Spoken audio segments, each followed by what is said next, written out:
Welcome to K-Catalog. Level 2 Unit 18 ng textbook, page 198, Malhagi, speaking po tayo. Sabi sa number 1, Iring 시와 왕흔 씨가 문화센터 수업에 대해 이야기해요. 다음과 같이 이야기해보세요. So, discuss daw po natin yung conversation ni Iring and Wanghun. Pinag-uusapan nila is about sa classes na ino-offer sa Culture Center. So, bago natin discuss yung kanilang usapan, tingnan muna natin yung numbers 1 and 2 dito sa baba. Number 1, 운동을 좋아하니까 요가를 배우다. So, ito po siya. 운동을 좋아하니까 요가를 배우는 게 어때요? So, nadagdagan lang ng 는 게 어때요 na grammar. Okay, so quick review. Ano po yung gamit ni 는 게 어때요? Kapag ikaw ay may advice or suggestion sa kausap mo pero patanong yung pag-a-advise mo na yon. Okay? So, yung number 2, 요리에 관심이 있으니까 한식 강좌를 신청하다 magiging 신청하는 게 어때요? Tapos, yung naka-green naman po, yoga 수업이 재밌다. Naging yoga 수업이 재미있어 보였어요. So, dito, ano yung nagamit na grammar? So, we have yung he, 보이다. Again, si a, o, he, boida, gagamitin mo tong grammar na to kapag halimbawa nakita mo directly yung isang bagay or isang tao. And then, that time, sasabihin mo kung ano yung naisip mo about dun sa nakita mo. So, pwedeng feelings or pwedeng opinion. Okay, so kung ano yung naisip mo dun sa nakita mo na yon. So, yung yoga suwabi jemita naging yoga suwabi jemi iso 보였어요. So, take note, no, naka-past tense yung 보이다 dito. Naging 보였어요 siya. So, it doesn't have to be present tense palagi, no? Hindi palaging he buyoyo, o he buyoyo. So, depende po sa situation kung paano yung flow ng usapan nyo. Applicable siya for past tense, for present tense, and future tense. So, dito, 한식 요리 수업이 좋다, magiging 좋아, tapos 보였어요. Okay, so kung bakit siya naging past tense, alamin natin dito sa conversation. So, dito sabi ni Iring, 오늘 문화센터 pamphlet을 보았어요. Sabi niya, today nakita ko yung pamphlet ng Culture Center. So, ibig sabihin yung advertisement ng mga classes, no? Tapos sabi niya, 저도 하나 배우면 좋겠는데 어떤 수업을 신청하면 좋을까요?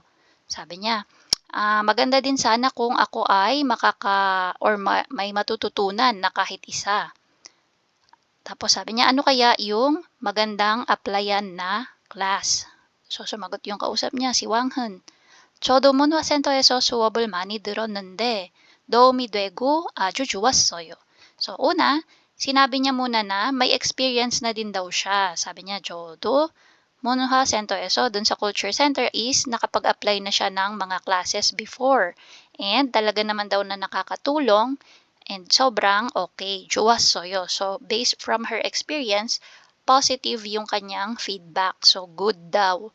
And then, 이링 씨는 운동을 좋아하니까 요가를 배우는 게 어때요? So, dito sa second statement niya, sinagot niya yung question ni Iring na ano yung magandang applyan. Sabi niya, Iring, dahil mahilig ka namang mag-exercise, paano kaya kung matuto ka ng yoga? Okay, so nagsasuggest siya kung ano kaya kung yoga yung pasukan ni Iring.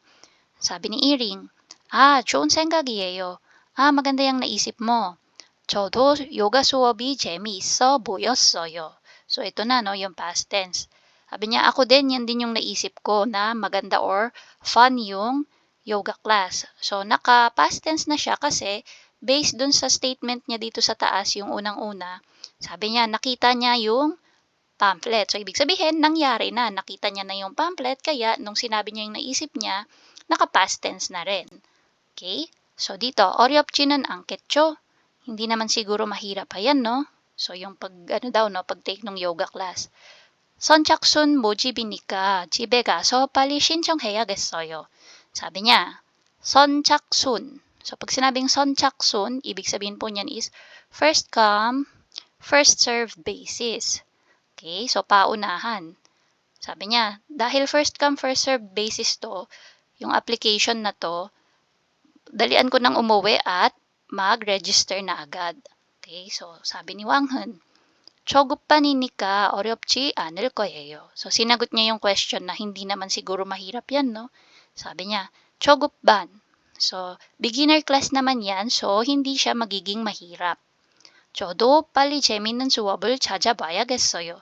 Tapos sabi niya, ako din siguro kailangan ko ng maghanap ng interesting na class. So may plano ulit na mag-apply din si Wang Hun. Okay, so yun po yung flow ng kanilang conversation. So for number 2, yan, papalitan lang natin yung mga naka-highlight dyan. So sabi, 요리에 관심 있으니까 한식 강좌를 신청하다. So magiging 신청하는 게 어때요? Kanina, sabi niya about sa yoga this time. Dahil meron ka namang interest sa pagluluto, paano kaya kung mag-apply ka sa Korean food, yung cooking ng Korean food? Tapos, 한식 요리 수업이 좋아 보였어요. Yun yung ipapalit dito sa 재미있어 보였어요. Okay, so hindi na po natin i-go into details yung number 2 since okay na yung flow, alam na natin, no? So punta na po tayo sa kasunod. For number 2, sabi, 여러분은 어떤 수업을 신청했어요? 어떤 수업을 신청하고 싶어요? 친구와 이야기해보세요. So, discuss daw kayo ng kaibigan mo, no? Pag-uusapan nyo is kung anong class yung in-applyan mo, if ever na may in-applyan ka. Or kung wala pa naman, anong class yung gusto mong applyan. 신청하고 싶어요. So example, sabi ni Jason, 어떤 수업을 신청했어요? Anong class yung in-applyan mo? Sagot yung kausap niya, 만들기를 좋아해서 공예 교실을 신청했어요. Sabi niya, dahil gusto ko yung mga paggawa ng kung ano-ano, nag-apply ako sa Gongye Gyoshil. So, pag sinabing Gongye, ito po yung paggawa ng kung ano-ano po yan, no? So, pwedeng miniature or kung basta may mga kabutingtingan na ginagawa sila dyan. Okay, so Gyoshil, from the word Gyoshil, yung classroom, no? So, parang class din po yung ibig sabihin niyan. Okay, so dito, yan, pwede nyong gawan yan ng sagot.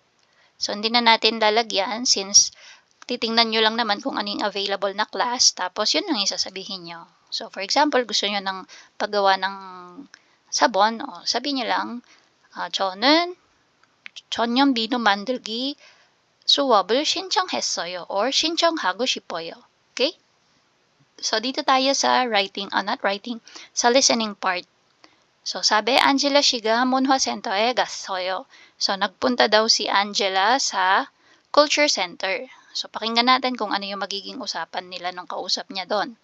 And then, sabi dito sa number 1, 들은 내용과 같은 것을 고르세요. So, check daw or piliin yung kapareho ang sinasabi. Dito sa 1, 2, 3, and 4 tayo pipili, no? So, bago natin mapili yan, kailangan maunawaan natin yung pinag-usapan.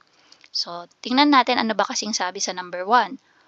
홈페이지에서 신청해야 돼요.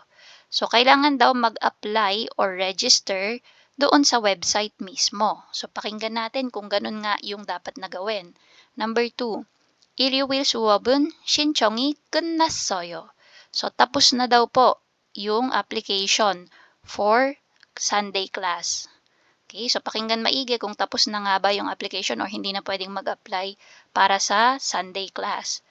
Next, Angela 씨는 일요일 수업을 신청할 거예요. Si Angela daw ay mag-a-apply or magre-register siya dun sa lesson or class for Sunday. Okay, so yan ba yung a-applyan niya na class? Sunday class po ba yon? Pakinggan maigi. Number 4, 천연 비누 만들기 수업은 모두 3개예요. So yung class daw po for natural soap making, ayan, lahat daw po ay 3. Okay, so may 3 class daw po na ino-offer. Then, number 2, Angela 씨가 신청한 수업은 언제 시작해요? So, 언제 시작해요? Kailan daw mag-start yung class na in-applyan ni Angela? Okay, ang dami nating papakinggan, no? Sige, let's try to listen and make notes as much as possible. 듣기. 안젤라 씨가 문화센터에 갔어요. 잘 듣고 답해보세요. 어떻게 오셨어요?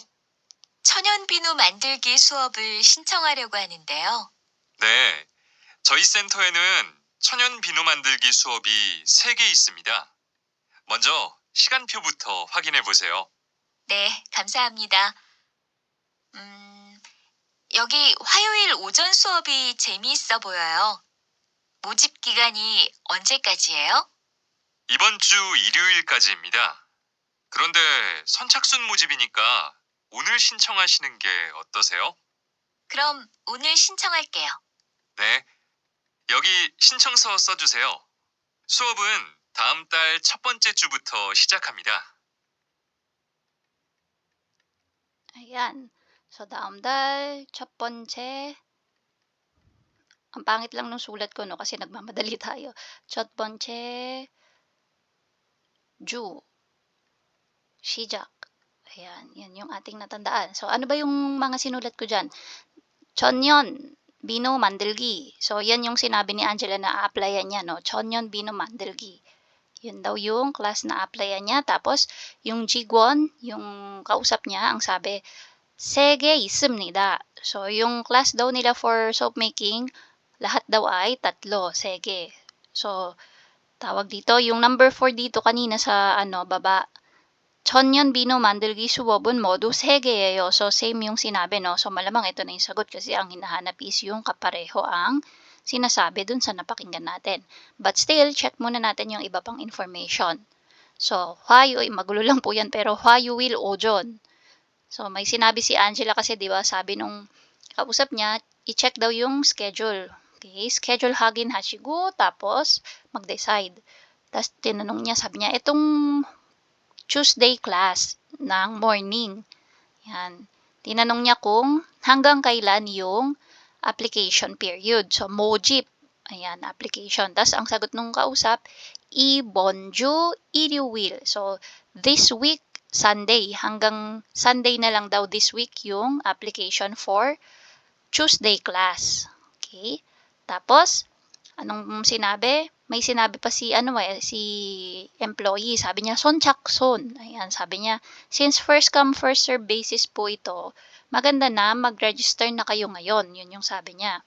Kaya ang sagot ni Angela, 오늘 신청할게요, sabi niya, no. Ngayong araw, that time, that moment na daw siya mag-a-apply. Kaya pinasulatan sa kanya or pinasagutan yung application form. Tapos, in-inform si Angela na sabi, 다음 달 첫 번째 주 시작. So, yun daw yung start nung class. Okay? So, one more time, papakinggan natin yan. Pero, try muna nating sagutin to, no? Homepage에서 신청해야 돼요. Wala naman pong sinabi about that, no? Hindi sinabing kailangan sa website mag-apply. Doon mismo, no? Nakapag-apply na si Angela. Tapos, 일요일 수업은 신청이 끝났어요. Wala din pong nabanggit na tapos na yung class for Sunday. Kasi nga, ang nabanggit lang dun sa usapan is yung Tuesday class. And if ever may nabanggit man about 일요일, it's about yung application period. Hanggang Sunday lang daw po this week. Pero hindi sinabi na yung class for Sunday ang tapos na. Okay, number 3. Angela 씨는 일요일 수업을 신청할 거예요. Mali din po to kasi nga yung tinanong niya na schedule is yung for Tuesday na morning class. So, 화요일 오전 po. Kaya ang sagot natin is yung number 4. Ito lang yung pinakatama ang sinabi. Sabi, 모두 3개 있습니다. 모두 3개예요. Okay, tas sa number 2, Angela 씨가 신청한 수업은 언제 시작해요? So, yung last part, no, kung saan in-inform siya kung kailan yung start ng class na in-applyan niya. So, daum, dal, so next month, daum dal, tapos 첫 번째. Ibig sabihin, first week. 첫 번째, first, and then 주, week. Next month, first week. Okay, so parang first week of next month, ayan, 시작해요.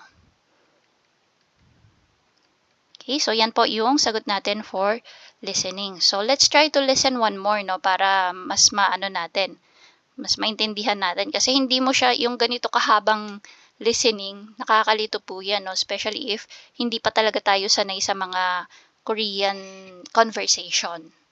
잘 듣고 답해보세요. 어떻게 오셨어요? 천연 비누 만들기 수업을 신청하려고 하는데요. 네, 저희 센터에는 천연 비누 만들기 수업이 3개 있습니다. 먼저 시간표부터 확인해 보세요. 네, 감사합니다. 여기 화요일 오전 수업이 재미있어 보여요. 모집 기간이 언제까지예요? 이번 주 일요일까지입니다. 그런데 선착순 모집이니까 오늘 신청하시는 게 어떠세요? 그럼 오늘 신청할게요. 네, 여기 신청서 써주세요. 수업은 다음 달 첫 번째 주부터 시작합니다. Ayan, no? So, suwabon, daam dahil 첫 번째부터. So, yan. Pwede natin dagdagan ng buto or kahit wala na po, okay na din. So, daam dahil 첫 번째 주 시작해요. Okay? So, yan po yung ating listening. And that's it. If you find this video helpful, please hit the like, share, and subscribe button. So I still hope to see you in the upcoming videos, and again, thanks for